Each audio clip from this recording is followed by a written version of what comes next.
কার জন্য সুদের ব্যবসা করেন? কার জন্য ঘুষ খান? কার জন্য আপনি বোনের হক মেরেছেন? এই সমস্ত অবৈধ লেনদেন করে, সম্পদের পাহাড় গড়ে ছেলে মেয়েদেরকে দিয়া খালি হাতে কবরে চলে গেছেন। অথচ গুনাহের সমস্ত দায়ভার আপনার কাঁধের উপরে। সম্পদ ভোগ করে সন্তানেরা সম্পদ ভোগ করতেছে, আত্মীয় স্বজন, অথচ নিজের কাঁধের উপরে সবগুলো গুনার দায়ভার নিয়ে আপনি কবরে চলে গেছেন। হাসরের মাঠে আপনি আপনার গুনার দায়ভার নিয়েই দাঁড়াতে হবে। আল্লাহ রাব্বুল আলামিন বলেন, ওয়ালা তাজিরু ওয়াজিরাতুন বিজরা উখরা। হাসরের মাঠে কেউ কারো পাপের বোঝা বহন করবে না। হাসরের মাঠে সন্তান তার মার পাপের বোঝা বহন করবে না। রাব্বুল আলামিন সূরা মাআরিজে বলেন, ইয়াওয়াদ্দুল মুজরিমু লাউ ইয়াফতাদি মিন আযাবি ইয়াউমিদিন বিবানি। আল্লাহ বলেন, ইবাসসরুনাহুম ইয়াওয়াদ্দুল মুজরিম। হাসরের ময়দানে সমস্ত পাপীরা একজন আরেকজনকে তাকায়া দেখবে, সমস্ত পাপী মানুষগুলো একজন আরেকজনকে তাকায়া দেখবে।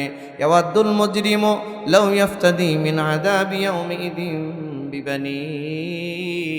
সে আল্লাহকে চিৎকার করে বলবে, আল্লাহ, দুনিয়াতে থাকতে আমি যত হারাম সম্পদ উপার্জন করেছিলাম, আমি যত দৌড়ঝাঁপ করেছিলাম, কখনো ঘুষ, কখনো সুদ, কখনো এইটা, কখনো সেইটা, ধোঁকা দিয়া প্রতারণা করে সম্পদের পাহাড় করে আসছিলাম।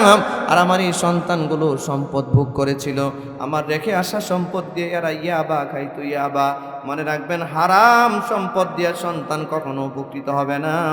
হারাম সম্পদ যা করে যাবেন, সন্তানগুলো এই সম্পদ দিয়া মদ খাবে, গাঁজা খাবে, ইয়াবা খাবে, অথবা চুরি করবে, বাটপারি করবে। এরা কখনোই হালাল পথে আসার কোনো চিন্তা করা যায় না। মুসলমান ভাইয়েরা আমার, এই জন্য একজন বাবা চিৎকার করে আল্লাহরে বলবে, আল্লাহ, লাউ ইয়াফতাদি মিন আযাবি ইয়াউমিদিন বিবানি। এই তো দেখি আমার সন্তানগুলো, যাদের জন্য আমি এত বিশাল বড় সম্পদের পাহাড় গড়েছিলাম, আমি সুদের ব্যবসা করে, ঘুষের ব্যবসা করে আমি মানুষের সম্পদ জবরদখল করে ধরে রেখে সম্পদ রেখে এসেছিলাম। আমার সন্তানগুলো চোখের সামনে দেখা যায়, আজকে দিকে আমার জিজ্ঞাসাও করে না। আয় আল্লাহ, আমি আপনার কাছে ফরিয়াদ জানাই, আমার এই সন্তানগুলোকে আমার বদলায় আপনি জাহান্নামে পাঠিয়ে দেন। লাউ ইয়াফতাদি মিন আযাবি ইয়াউমিদিন বিবানি। আপনি জাহান্নামের আযাব থেকে আমারে মুক্ত করেন, আমার বদলায় আমার সন্তানগুলোরে জাহান্নামে পাঠান। হবে? মুসলমান ভাইয়েরা আমার, আল্লাহ তাআলা বলেন, পাপিষ্ঠ বলবে সন্তানগুলোরে ধরায়া দিয়া, মুক্তিপণ হিসেবে আল্লাহরে দিয়া বলবে, আল্লাহ, এই যে সন্তানগুলো, এটিরে জাহান্নামে নিয়ে যান, আমারে বাঁচান। আপনারা কি মনে করেন হাসরের মাঠের বিচারটা মনে হয় দুনিয়ার বিচারের মতো? একজনের নামে নামে মিলছি, তারে ফাঁসি দিয়ে দিয়েছে। মূল অপরাধী বাইরে গোড়ায়, আর নিরপরাধী লক্ষ মানুষ জেলখানায় পড়ে মরতেছে। এটা হলো দুনিয়ার বিচার, ঠিক কিনা ধরে বলেন? আর আল্লাহ বলেন, আলাইসাল্লাহু বিআহকামিল হাকিমিন। বিচারক হিসেবে, জাস্টিস হিসেবে আমার চেয়ে বড় বিচারক, ইনসাফগার বিচারক আর কেউ নাই। আরে হাসরের মাঠে এমনটা হবে না। ও আল্লাহর বান্দারা, আল্লাহ রাব্বুল আলামিন তার এই প্রশ্নের জবাবে কিচ্ছু বলবেন না। 2 নম্বরে সে বলবে, আল্লাহ ওয়া সাহিবাতিহি, আমার বাচ্চাদেরকে, আমার সন্তানদেরকে আমার বদলায় জাহান্নামে পাঠাবার প্রস্তাব দিলাম, আপনি হ্যাঁ না কিচ্ছু বললেন না। আল্লাহ, এবার আমি আপনাকে বলছি, আমার স্ত্রী, আমি যে সুদ খাইতাম, আমি যে ঘুষ খাইতাম, আমি যে হারাম লেনদেন করতাম, আমার স্ত্রী এটা জানতো, আমার বিবি এটা জানতো, কিন্তু আমারে কোনোদিন নিষেধ করে নাই।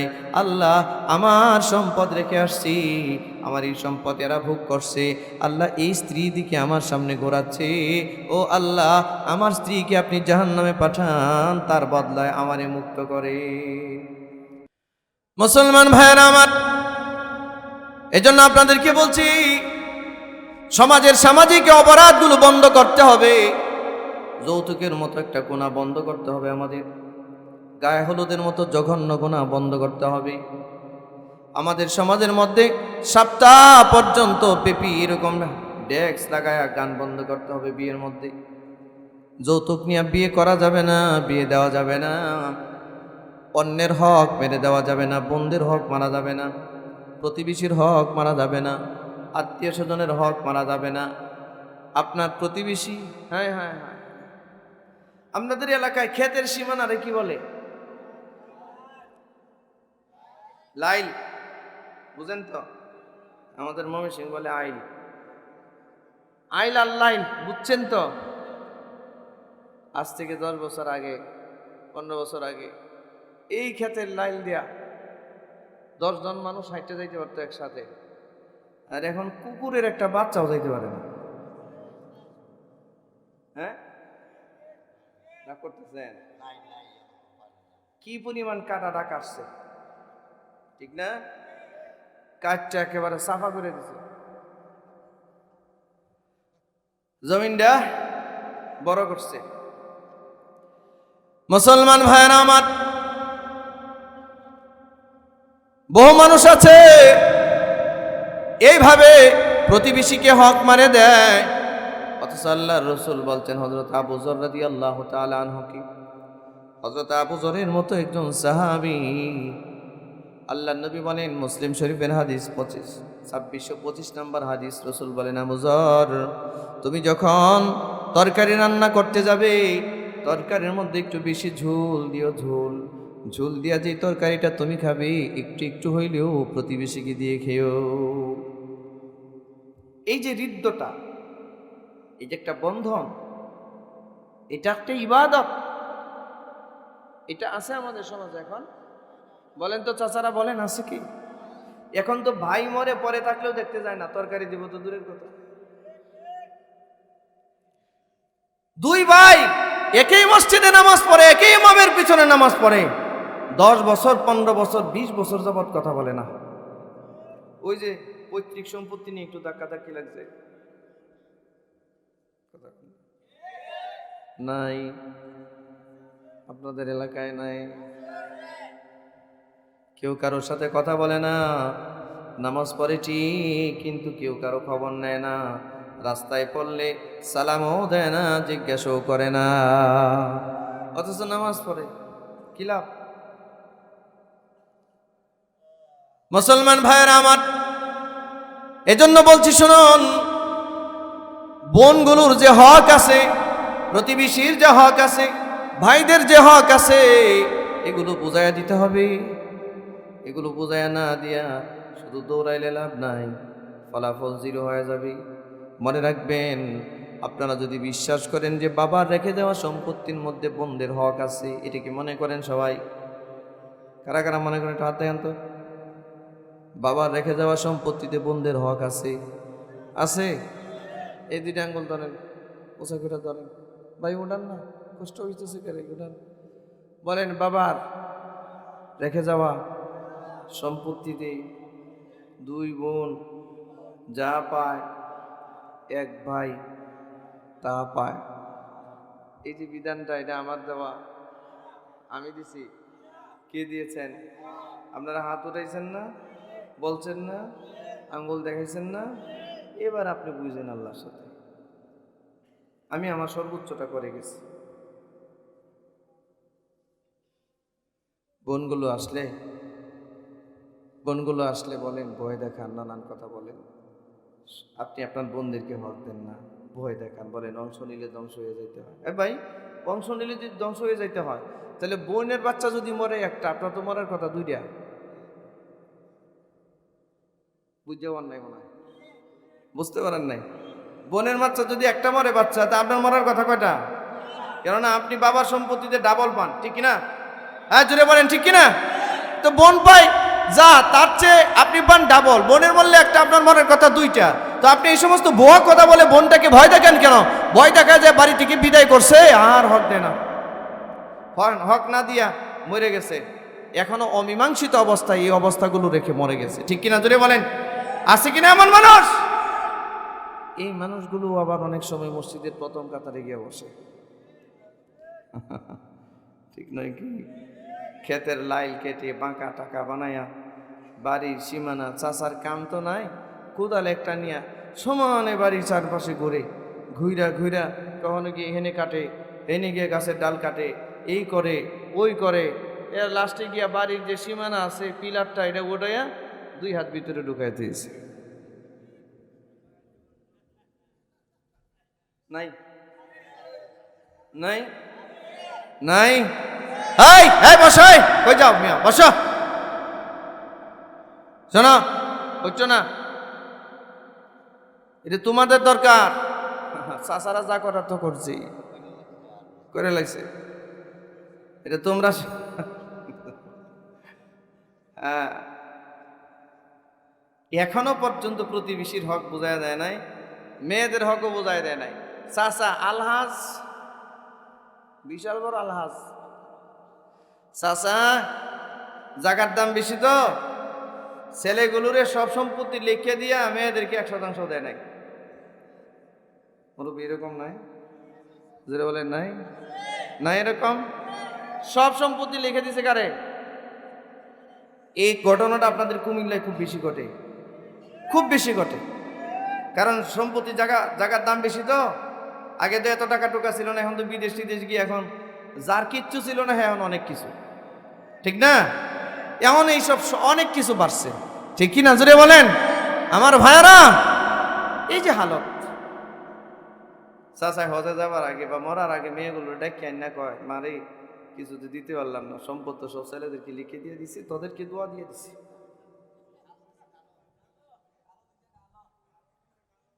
খালেও দেয় না, খালও দেয় না, খালও দেয় কারা? বায়েরা দেয়, বাপে দেয় না।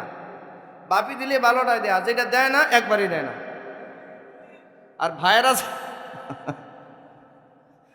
দেওয়া তারও দিবে না, মানে আর দেওয়া জীবনও দিতেন না। আর আমারও আমি যে হালত দেখছি আলহামদুলিল্লাহ। এদিকে তাকান ভাই, আছে না, আছে না? হ্যাঁ মিয়া, তোমরার ভাল লাগলে কি চাচাদের ভাল লাগতেছে না? চাচারা চাইতেছে আমারে কান দেয়া হওয়া এলাক হুজুরে, এমন ওয়াজ করো কান দেয়া আমারে শুয়া এলাক হুজুরে। আমি বইনের হক মারছি, বায়ের হক মারছি, পরিবারের হক মারছি, আত্মীয় স্বজনের হক মারছি, প্রতিবেশীর জমি দখল করছি, আইল কাটছি, এইটা কয় করে হুজুরে? হুজুরে না আমারে কান দাইব?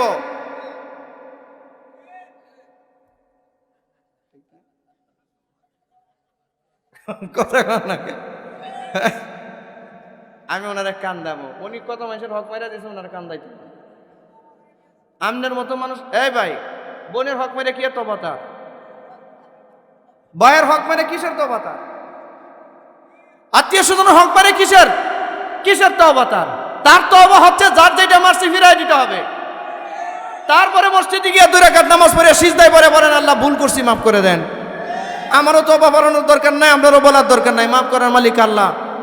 কিন্তু আপনি আরেকজনটা মাইরা দিয়া এখন আপনি মসজিদের প্রথম কাতারে ঘুরবেন আর আলহাজ সার্টিফিকেট নিবেন, 10,000 20,000 50,000 টাকা দিয়ে মসজিদে এলাকার দানশীল হবেন। এইটা ভণ্ডামি, আল্লাহর কাছে কোনো রকমের দাম নাই, এটার কোনো মূল্য নাই আল্লাহর কাছে, কোনো মূল্য নাই আল্লাহর কাছে।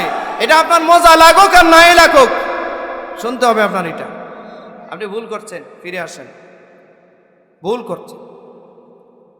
তওবা, তওবা কোনটায় পড়ায়? একটা লোক নামাজ পড়ে নাই, 2 ওয়াক্ত নামাজ, 5 ওয়াক্ত নামাজ পড়ে নাই, ভাই আসো সবাই মিলে আস্তাগফিরুল্লাহ পড়ি, আসো আল্লাহর কাছে মাফ চাই, আল্লাহ মাফ করে দিন।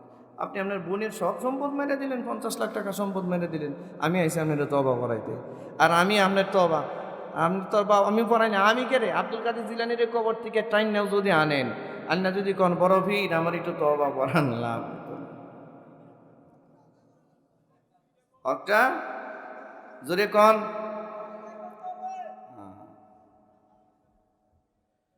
হ্যাঁ, চাচারা বড় বিপদে পড়ছে। চাচার সংখ্যা অবশ্য কম, জোয়ানদের সংখ্যাই বেশি না। যে কয়জন বসা আছে এই কয়জন মোটামুটি একটু ঠিকঠাক আছে, যারা ঠিকঠাক নাই তারা ওয়াজেও কম আসে, বুঝে গেলেই এরকম কিছু একটা হইব, এজন্য ওয়াজেও কম আসে, ঠিক না? সুদখুর প্যান্ডেলের ভিতরে একটু কম বসে, আশপাশে ঘোরায়, ঘুষখোর আশপাশে ঘোরায়, এইসব আকাম কুকামের সাথে যারা জড়িত এরা আশেপাশে ঘোরায়, প্যান্ডেলে বসে না। সমস্যা কি ভাই? রাগ করতেছেন, চিন্তা করতেছেন কিছু?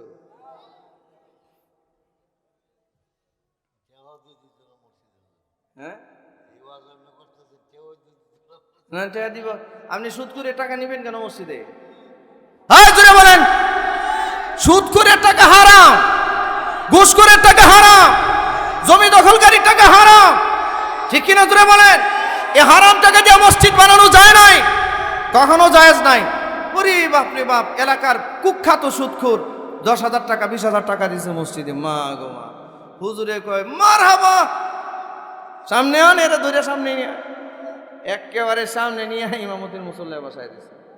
এবার হুজুর তারে জান্নাতে পাঠাইবার মন্ত্র পড়তেছে। এখন তো আমরা যারে তারে জান্নাতে পাঠাই দিই, 11 নম্বর জান্নাতি, 12 নম্বর জান্নাতি, 14 নম্বর জান্নাতি। কথা কন না কেন আপনারা? আছে কিনা? পেটে কিছু বললে জান্নাতি বলতে সমস্যা কি? কথা বলেন না কেন? পকেট বাড়ি হইলে আপনারা আমার জান্নাতি বানাইতে সমস্যাটা কি? জান্নাত তো আর আমার না, জান্নাতের মালিক দেওয়ার মালিক তো সে, ঠিক কিনা? আমার দরকার বলার, আমি তো বলে দিলাম। টিকিট লইয়া বসে, মানে এক কন্ট্রাক্টারই লইছে জান্নাত বেচা। হ্যাঁ ঠিক কিনা জোরে বলেন? জানে, এলাকার মানুষ জানে কুখ্যাত একটা সুদখোর এই পরিচিত সুদখোরের টাকা মসজিদের মধ্যে লাগাই দিছে।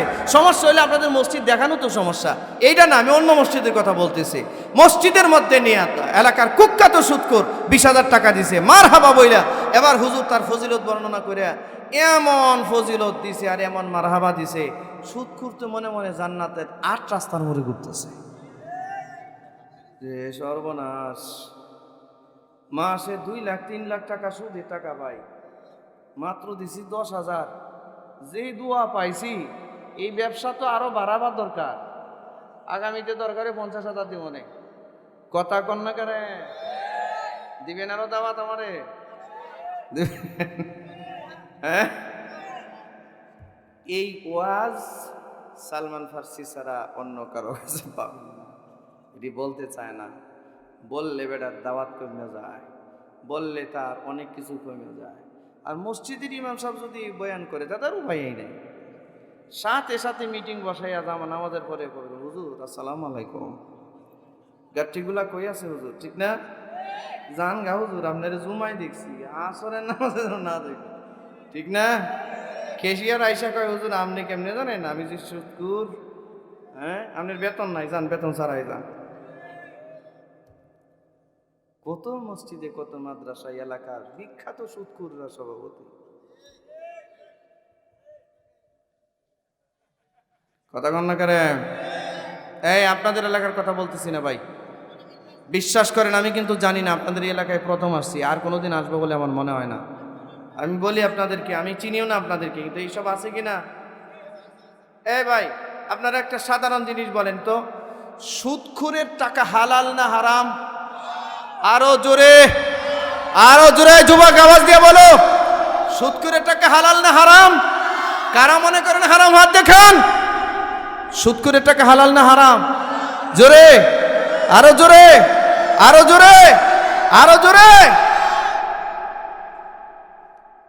তো হারাম টাকায় দিয়ে আপনি মসজিদ বানাচ্ছেন কেমনে?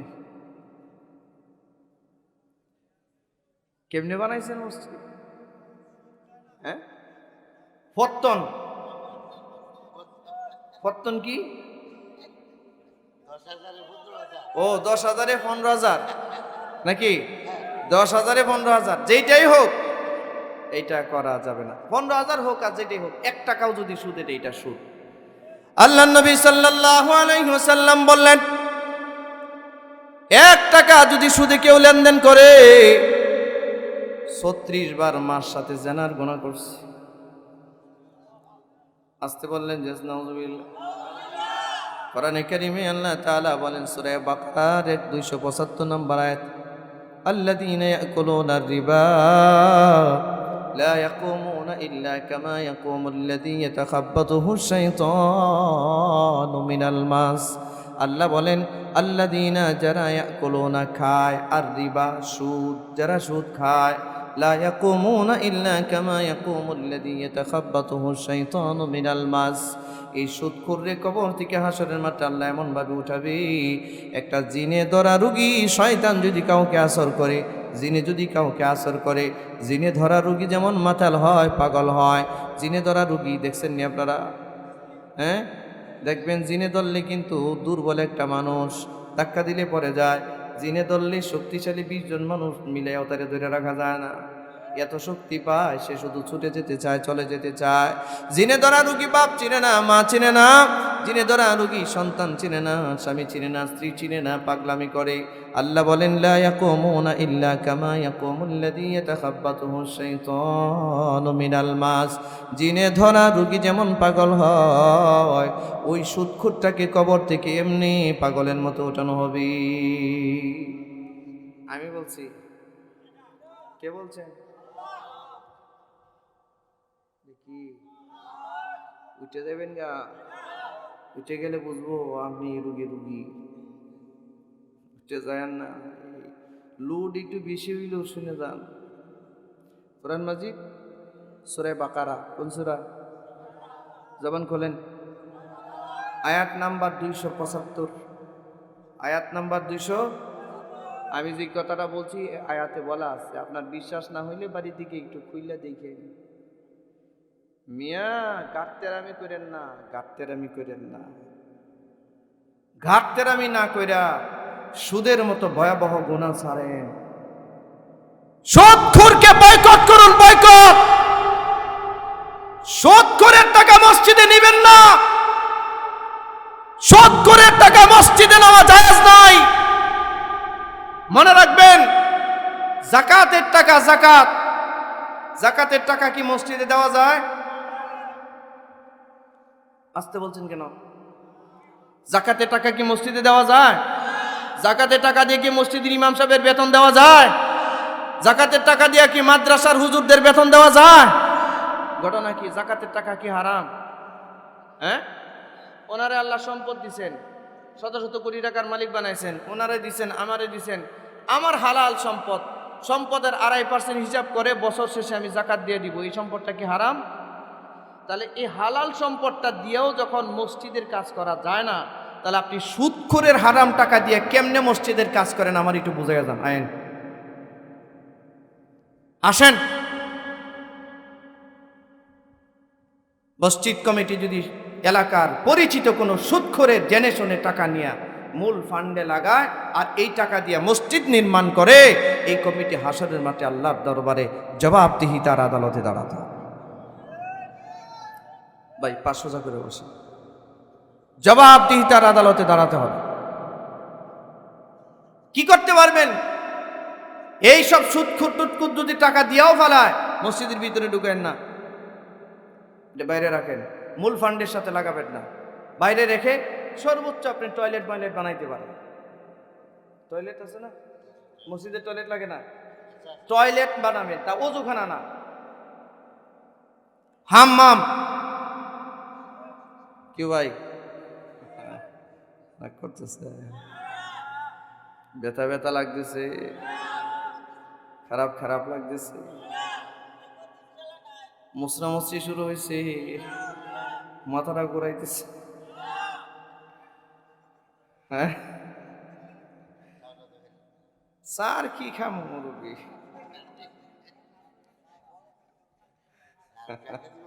না, চা তো বেশি দিয়ে লাগছে, চা দেখে আমি ভয় পাইছি, খাবো কি? অল্প দিলে তো চলে। আমার ভাই আছে কিনা এরকম লোক? আছে কিনা? আচ্ছা, সুদখোর কি আমার শত্রু নাকি না আমার বন্ধু? আমি আপনাদের এলাকায় আরো আইছি নাকি? আমি কে সুদ খাই, কে ঘুষ খাই আমি জানি নাকি? কে কার হক মারছে আমি জানি? এই কথাগুলো কোরআনের আলোকে আমরা বলবো না? আপনি কি সুদের উপরে থেকে মরতে চান? আপনি কি সুদের উপরে থেকে মরতে চান? আল্লাহ তাআলা বলেন, ফাইল্লাম তাফআলু ফাআযানু বিহারবিম মিনাল্লাহি ওয়া রাসূলিহি। আল্লাহর বিধিবিধান মেনে যদি কেউ সুদ না ছাড়ে, আল্লাহ বলেন সে যেন আল্লাহ এবং তার রাসূলের সাথে যুদ্ধের প্রস্তুতি গ্রহণ করে। যেই লোক আল্লাহর সাথে যুদ্ধ করে, নবীর সাথে যুদ্ধ করে, যেই লোক তার মার সাথে জেনা করে এই লোকের টাকার অনেক দরকার মসজিদে,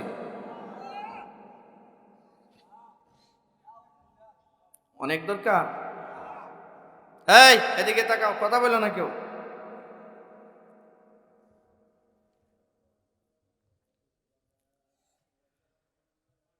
আল্লাহ নবী সাল্লাল্লাহু আলাইহি ওয়াসাল্লাম সারা জীবন ভাঙ্গা মসজিদে নামাজ পড়ছেন। খেজুর পাতার ছাউনি ছিল, ছাউনি। বৃষ্টি হইলি নবীজি সাল্লাল্লাহু আলাইহি ওয়াসাল্লামের মসজিদে কাদা হয়ে যেত। নবীজি সিজদা দিতেন, রহমাতাল লিল আলামিনের কপাল মোবারকের মধ্যে কাদা লেগে যেত। সিজদা দিতেন, জমিনের সিজদা বস্তু আল্লাহর আরশে। আল্লাহু আকবার বলেন চিৎকার করে, জবান খুলে বলেন আল্লাহু আকবার। আর সুদখোর, ঘুষখোর, হারাম করে টাকা দিয়া মসজিদে এসি লাগাইছেন, দামি দামি কার্পেট আনছেন, 5 স্টার মানের মসজিদ বানাইছেন। সিজদা হয় জমিনে, এটা আর আসমানে ওঠে না। কিয়ামতের আগেও এই সিজদা আসমানে উঠবে না। রাগ করেন না কেউ, রাগ করেন না, রাগ করেন না। সুদখোর সুদ খাইতে পারবে, তারে কিছু বললেও তার খারাপ লাগে। হ্যাঁ, সুদখোর আল্লাহর দুশমন। এই আল্লাহর সাথে যে যুদ্ধ করে সে কি আল্লাহর বন্ধু? কথা কন্যা করে। নবীর সাথে যে যুদ্ধ করে সে কি আল্লাহ আপনার বন্ধু, আমার বন্ধু? সুদখোরের সাথে এত কষাকষি কিসের? সুদখোরের সামাজিকভাবে বয়কট করে দেন, এর সাথে লেনদেন করবেন না, এর সাথে 4 দোকানে একসাথে বসবেন না। এ বসলে 4 দোকান থেকে উঠতে যান গা। মসজিদে যদি আসে বের করে দিয়েন না, নামাজ পড়ুক, আপনি পাশে দাঁড়ান। মসজিদে তো আর বের করা যাবে না, পড়ুক নামাজ। কিন্তু এ যদি টাকা দেয়, টাকাটা নিলেও আলাদা রাখতে হবে। টাকা নিলেও কি করতে হবে? সোনারগাঁয়ে একটা মাহফিল গেছি গত 19 তারিখে মনে হয়। 42 বিঘা একটা গুরুস্থানের উদ্যোগে মাহফিল। 42 বিঘার একটা গুরুস্থান, ছোট গুরুস্থান, অনেক বড় না? তো আমার আগের বক্তা কালেকশন করতেছে, দোয়া কইরা সবাইরে জান্নাতে পাঠাইতেছে। সুদখোর 10,000 20,000 টাকা দিছে, হুজুর এবার দম ছাড়ে না, দোয়া যে করতেছে। দোয়া কইরা আল্লাহর সাথে যে যুদ্ধ করতেছে 24 ঘন্টা, নবীর সাথে যে যুদ্ধে লিপ্ত 24 ঘন্টা, মার সাথে যে জেনায় লিপ্ত 24 ঘন্টা, তারে দোয়া করে জান্নাতে পৌঁছাই দিছে হুজুর। এই হুজুরের জিব্বাটা কাটবো আল্লাহ, এর জিব্বাটা আগে কাটবো। যাত্রার জন্য দোয়া করা যায় না, যাত্রার জন্য দোয়া করা যায় না। নূহ আলাইহিস সালাম কিস্তির উপরে উঠে আল্লাহকে বলছিলেন, আল্লাহ কেনান তো আমার বাচ্চা, এটা তো আমারই সন্তান। আল্লাহ বলছে এই কথাটা দ্বিতীয়বার আর বলার সাহস করো। দমক দিছে কিনা? এই নূহ, তোমার সন্তান এই কথা আর বলবো না। ও দুশমন, আমার দুশমন, কিসের তোমার সন্তান? হইতে পারে তোমার ও রাজার সন্তান, কিন্তু সে তো আমাকে মানে না, তোমাকে নবী মানে না, তার ব্যাপারে কোনো কথা আমার কাছে বলবো না। নবীরে ধমক দিয়ে দিচ্ছে। নূহ আলাইহিস সালাতু ওয়াস সালামের চেয়ে দামি এই দেশের হুজুররা, নবীর যে দামি হয়ে গেছে। নবীরে যে আল্লাহ ধমক মারে, আপনি কি করতেছেন এগুলো? যারে তারে জান্নাতি বইলা দেন, যে যার তার জন্য দোয়া করে যে জান্নাতে পৌঁছায় দেন আপনি।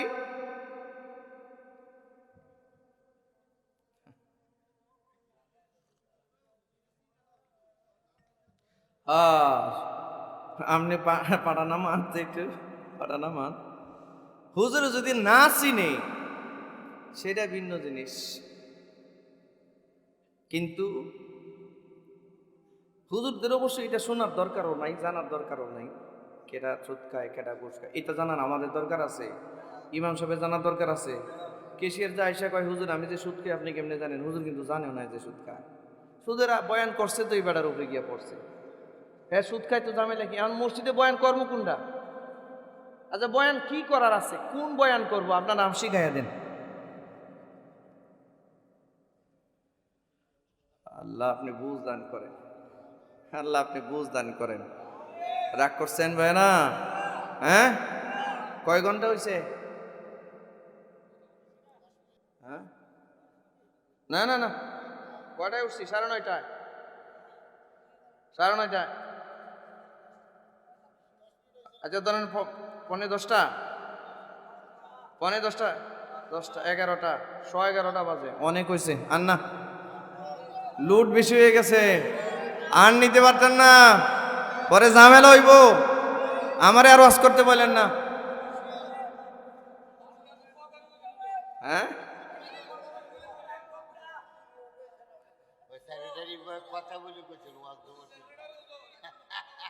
না না ভাই, ওই যে সেক্রেটারি উল্টা বুঝছে।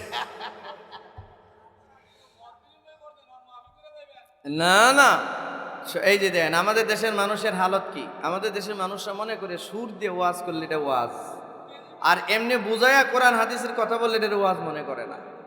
এটা কিন্তু ভুল একটা ধারণা, ঠিক কিনা জুড়ে বলেন? আমি এতক্ষণ যত মূল্যবান কথাগুলো বলছি, 3 ঘন্টা হুজুর চিল্লাইলেও এ কথা বলতে পারবে না। 3 ঘন্টা সুর দিয়ে কোনোদিন এমনি কথা বলা যায় না, সমাজের রূপ ধরা যায় না, ঠিক কিনা জুড়ে বলেন? সমাজের রূপ ধরা যায় না। এইগুলো তো এক একটা রূপ ধরে ধরে ধরে ধরে আমি বলছি।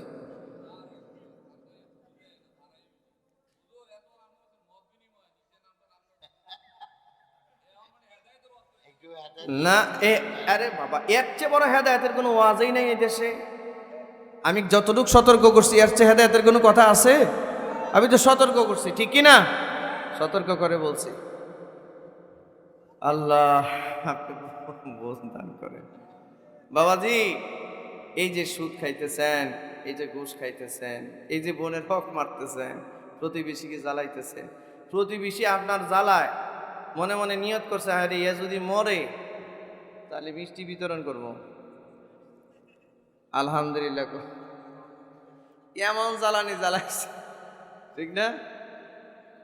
রাস্তা বন্ধ করে থয়ে দেয়, এটা দিতে চায় না, এটা দিতে চায় না। অথচ আমরা ছোট সময় কত সুন্দর একটা জীবন চলছে আমার। আহা, যদি একটা ইলিশ মাছ আনতো, রান্না করতো, তাহলে আমারে দেখতাম যে একটু একটু করে বাটির মধ্যে দিয়ে দিয়ে বলতো, এটা তোমার বড় চাচার ঘরে দিয়ে আসো, মেজু চাচার ঘরে দিয়ে আসো, ছোট চাচার ঘরে দিয়ে আসো, বলতো কিনা? এখন এটা আছে আছে আছে।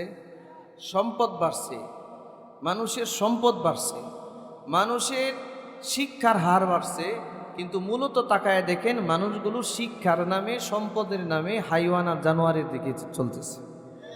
আগে যে মানবতাটা ছিল এটা এখন আছে? আগে যে সম্মান বোধ ছিল এটা এখন আছে?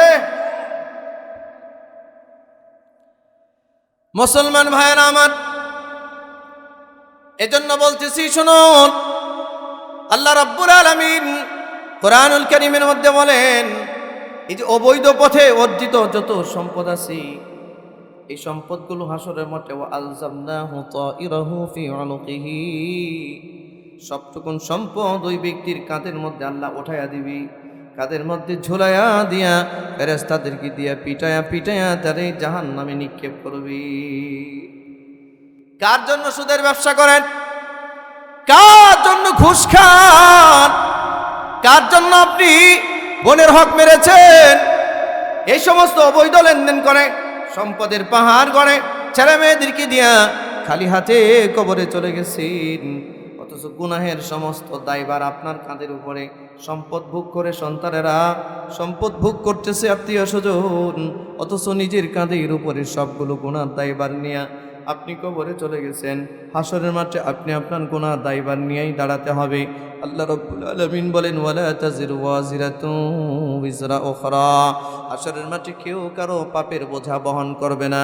হাসরের মাঠে সন্তান তার মার পাপের বোঝা বহন করবে না। রাব্বুল আলামিন সূরা মাআরিজে বলেন, ইয়াওয়াদুল মুজরিমু লাউ ইয়াফতাদি মিন আযাবি ইয়াউমিদিন বিবানি। আল্লাহ বলেন, ইবাসসরুনাহুম ইয়াওয়াদুল মুজরিম। হাসরের ময়দানে সমস্ত পাপীরা একজন আরেকজনকে তাকায়া দেখবে, সমস্ত পাপী মানুষগুলো একজন আরেকজনকে তাকায়া দেখবে।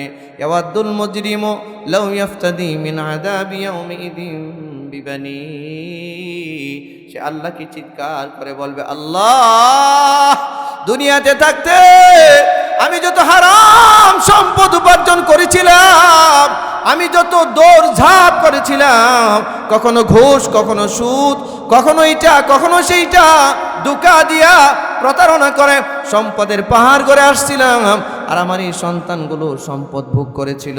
আমার রেখে আসা সম্পদ দিয়ে এরা ইয়াবা খাইতো, ইয়াবা। মনে রাখবেন, হারাম সম্পদ দিয়ে সন্তান কখনো উপকৃত হবে না। হারাম সম্পদ যা করে যাবেন, সন্তানগুলো এই সম্পদ দিয়া মদ খাবে, গাঁজা খাবে, ইয়াবা খাবে, অথবা চুরি করবে, বাটপারি করবে। এরা কখনোই হালাল পথে আসার কোনো চিন্তা করা যায় না। মুসলমান ভাইয়েরা আমার, এই জন্য একজন বাবা চিৎকার করে আল্লাহরে বলবে, আল্লাহ লাউ ইয়াফতাদি মিন আযাবি ইয়াউমিদিন বিবানি। এই তো দেখি আমার সন্তানগুলো, যাদের জন্য আমি এত বিশাল বড় সম্পদের পাহাড় গড়েছিলাম, আমি সুদে ব্যবসা করে, ঘুষের ব্যবসা করে আমি মানুষের সম্পদ জবরদখল করে ধরে রেখে সম্পদ রেখে এসেছিলাম। আমার সন্তানগুলো চোখের সামনে দেখা যায়, আজকে দিকে আমার জিজ্ঞাসাও করে না। আয় আল্লাহ, আমি আপনার কাছে ফরিয়াদ জানাই, আমার এই সন্তানগুলোকে আমার বদলায় আপনি জাহান্নামে পাঠিয়ে দেন।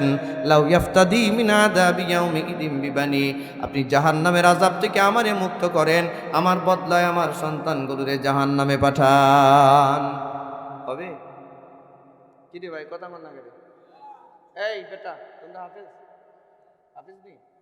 আমি যে আয়াতটি পড়ছি কোরআন মাজিদের আয়াত কিনা, ঠিক আছে কিনা? ঠিক আছে না? মুসলমান ভাইয়েরা আমার, আল্লাহ তাআলা বলেন, পাপিষ্ঠ বলবে সন্তানগুলোরে ধরায়া দিয়া, মুক্তিপণ হিসেবে আল্লাহরে দিয়া বলবে, আল্লাহ এই যে সন্তানগুলো, এটিরে জাহান্নামে লিয়া যান, আমারে বাঁচান।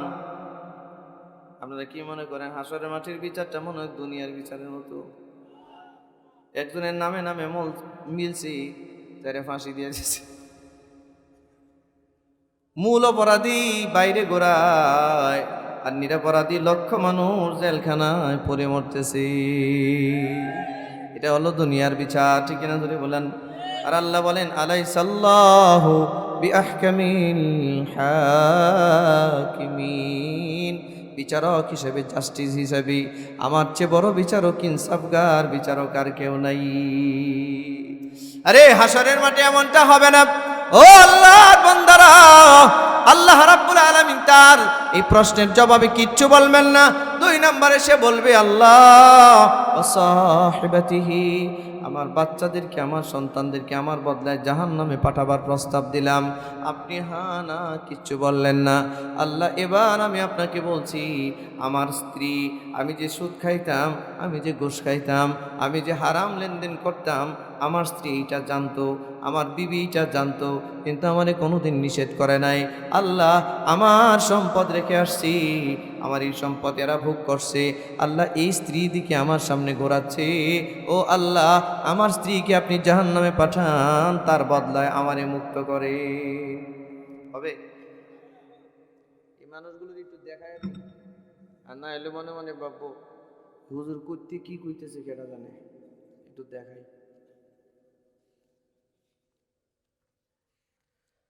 হ্যাঁ, দেখছেন? দেখা যায়? হ্যাঁ, এই সূরাটার নাম সূরা মাআরিজ। কি নাম? 29 নম্বর পারার সূরা মাআরিজ। আমি যে আয়াতগুলো পড়তেছি এই সূরা থেকে পড়তেছি। এই যে এখানে দেখেন, আমি যে প্রথম আয়াতটা বললাম সূরা মাআরিজের 11 নম্বর আয়াত, এখন যেটা পড়ছি এটা 12 নম্বর আয়াত। আল্লাহ বলেন, ও সাহিবাতিহি, সে আল্লাহরে বলবে, আল্লাহ আমার স্ত্রীটাকে আমার বদলায় আপনি জাহান্নামে নিয়ে যান, আমারে মাফ করেন। কবি ঘুমাইতেছে না, আর বয়ান করতাম না আপনাদের সাথে। 2 হাত ওঠান, 2 হাত ওঠান, সবাই 2 হাত ওঠান, না স্যার দেন। আমি ঘুমাই না, মানুষের সামনে বয়ান করি না। কোরআন মাজিদের তাফসীর বুঝতে হবে। মুসলমান ভাইয়েরা আমার, 2 নম্বরে বলবে, আল্লাহ আমার বদলায় আমার বিবিরে আপনি জাহান্নামে পাঠান, আমারে মুক্ত করেন। আল্লাহ কোনো উত্তর দিবেন না। তিন নম্বরে বলবে ও আখি, আল্লাহ আমার যে ভাই বেরাদার আছি, আমার ভাইগুলো, আমি যে এত অন্যায় করছি, সুদ খাইছি, ঘুষ খাইছি, আমার কোনোদিন নিষেধ করে নাই, আমার সামনে দিকে আমার ভাইগুলো ঘুরতেছে, তাকায় দেখবে, চিনবি, সবাই চিনবে, সবাইকে চিনবি, বলবে আল্লাহ আপনি আমার ভাইগুলোরে জাহান্নামে পাঠায়া দেন আমার বদলায়, আমানে আপনি মুক্ত করেন। আল্লাহর পক্ষ থেকে কোনো আওয়াজ আসবে না। তিন নম্বরে, চার নম্বরে সে বলবে ও ফাসিলাতিহিল্লাতি তুই, আল্লাহ আমি যাদের আশ্রয় প্রশ্রয়ে গুনাহ করতাম, আল্লাহ আমি যাদের প্রোটেকশনে গুনাহ করতাম, আমার আশ্রয়দাতা যারা ছিল, আমার জ্ঞাতি গোষ্ঠী আত্মীয় স্বজন, এরা কোনোদিন আমাকে এই খারাপ কাজটা থেকে বাঁচায় নাই, কোনোদিন বলে নাই সুদ খাইস না, সুদের মতো গুনার দিকে যাওয়া যাবে না, ঘুষের মতো গুনার দিকে যাওয়া যাবে না, আল্লাহর নাফরমানিতে যাওয়া যাবে না, আমারে কোনোদিন বোঝায় নাই। ওগো আল্লাহ, এই আত্মীয় স্বজনগুলো দিকে আমার সামনে ঘুরতেছে, এই আত্মীয় স্বজনগুলো দিকে আমার সামনে ঘুরতেছে, ও মুনিব, আমি আমার বদলায় এদেরকে জাহান্নামে পাঠাবার প্রস্তাব দিলাম। চার নম্বরে, আল্লাহ আমার বদলায় আপনি এদেরকে জাহান্নামে পাঠিয়ে দিন, আমার বদলায় আমার আত্মীয় স্বজনকে, আমার জ্ঞাতি গোষ্ঠীকে জাহান্নামে পাঠিয়ে দেন, আমারে মুক্ত করেন। আল্লাহ কোনো উত্তর দিবেন না।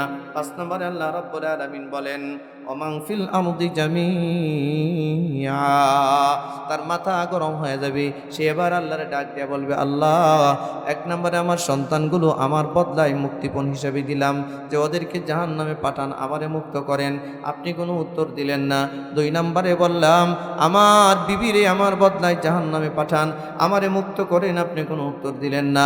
তিন নম্বরে বললাম আমার ভাইগুলোরে আমার বদলায় জাহান্নামে পাঠান, আপনি কোনো উত্তর দিলেন না।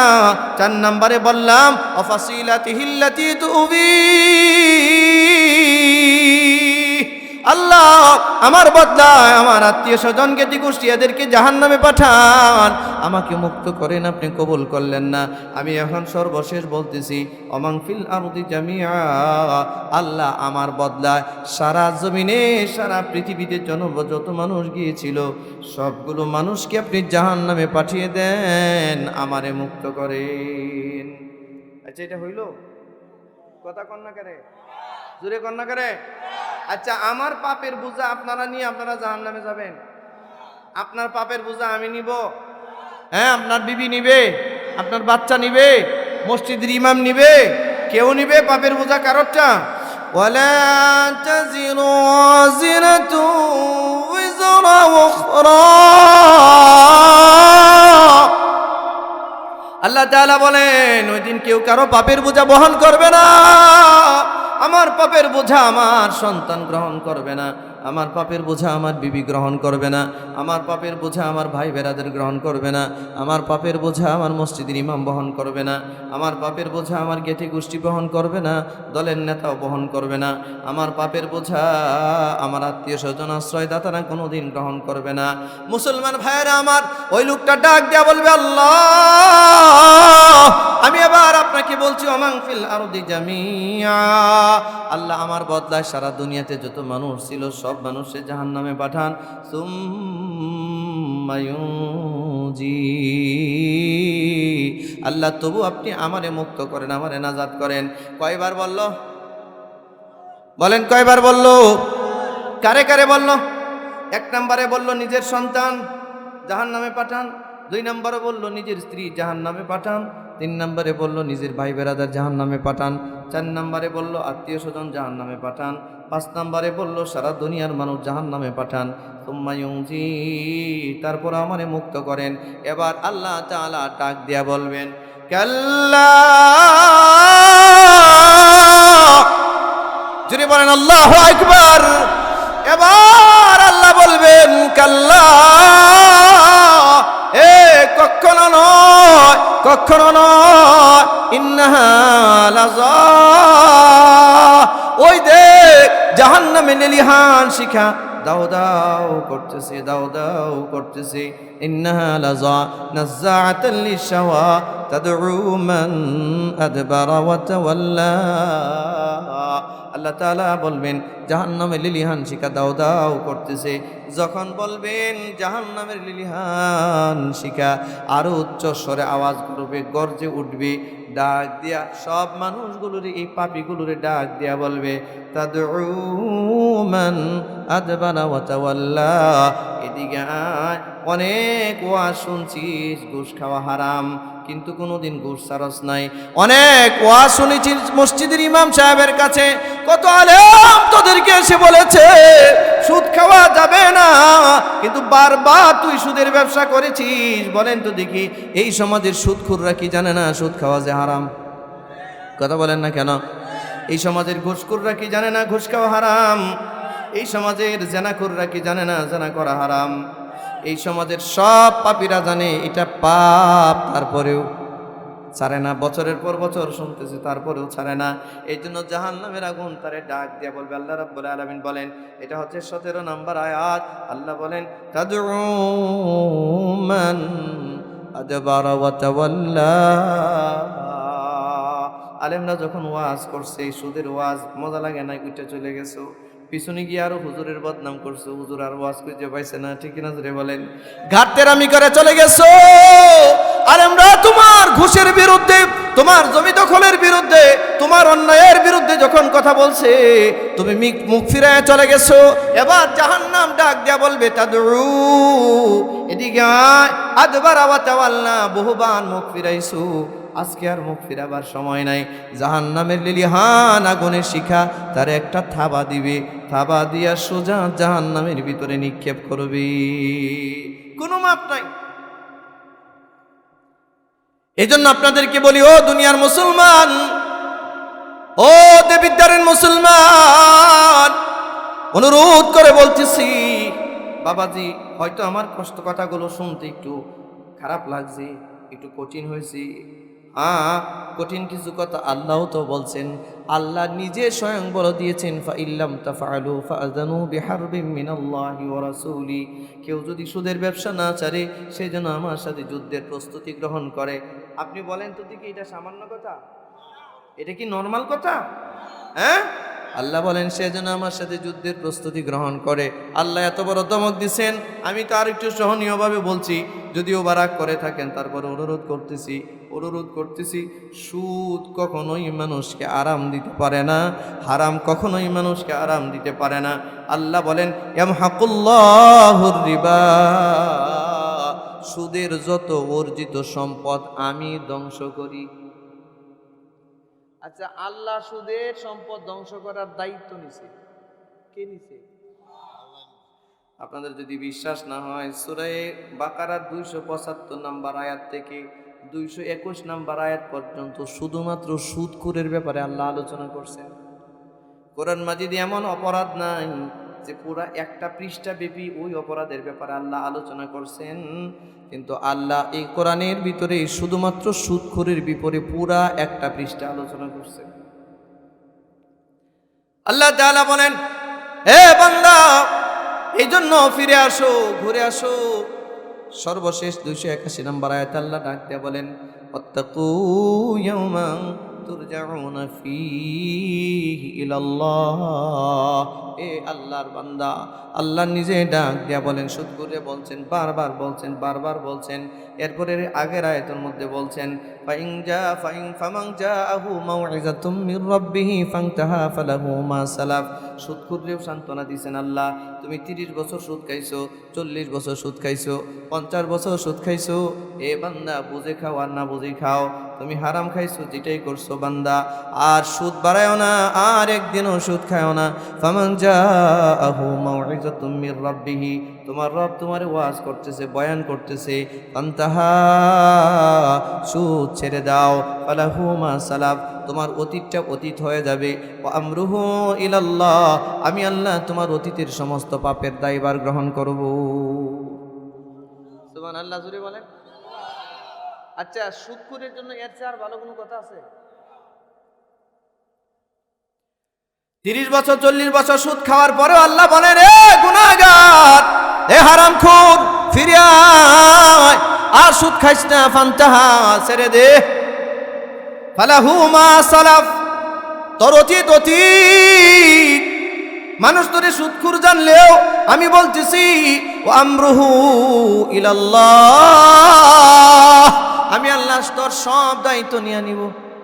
আর যদি তুই সুদ না ছাড়স, ওমান আদা ফাউলাইকা আসহাবুন নার হুম ফিহা খালিদুন। আল্লাহ বলেন আমার বয়ান শোনার পরও যদি তুমি সুদ না ছাড়ো, ওমান আদা, আবারও যদি সুদের পুনরাবৃত্তি করো, ফাউলাইকা আসহাবুন নার, তবে তোমরা জাহান্নামে হবে। কতদিনের? হুম ফিহা খালিদুন, চিরকালের জাহান্নামে হবে। আল্লাহ ভয় দেখাইছেন, সেই আল্লাহ বলতেছেন শেষে এই আয়াতে, ওয়াত্তাকু ইয়াওমান তুরজাউনা ফীহি ইলাল্লাহ, হে বান্দা আল্লাহরে ভয় করো, ওই দিনটারে ভয় করো। ওয়াত্তাকু ইয়াওমান, ওই দিনকে ভয় করো, তুরজাউনা ফীহি ইলাল্লাহ, যেদিন সব মানুষগুলি তার আল্লাহর দিকে ফিরে যেতে হবে। যাওয়া লাগবে কি লাগবে না বলেন? এই আমরা কি আল্লাহর দিকে যাব না? এই জন্য আল্লাহ বলছেন ওই দিনটারে ভয় করো বান্দা, যেদিন তোমরা সবাই আল্লাহর দিকে ফিরে যাবে, তোমার রবের কাছে ফিরে যেতে হবে। সুম্মা তুওয়াফা কুল্লু নাফসিম মা কাসাবাত ওয়া হুম লা ইউজলামুন, ওই দিন তোমার রব তোমার জিন্দেগির যত হিসাব আছে যেটা তুমি ভুলে গেছো, আল্লাহ ভুলে নাই।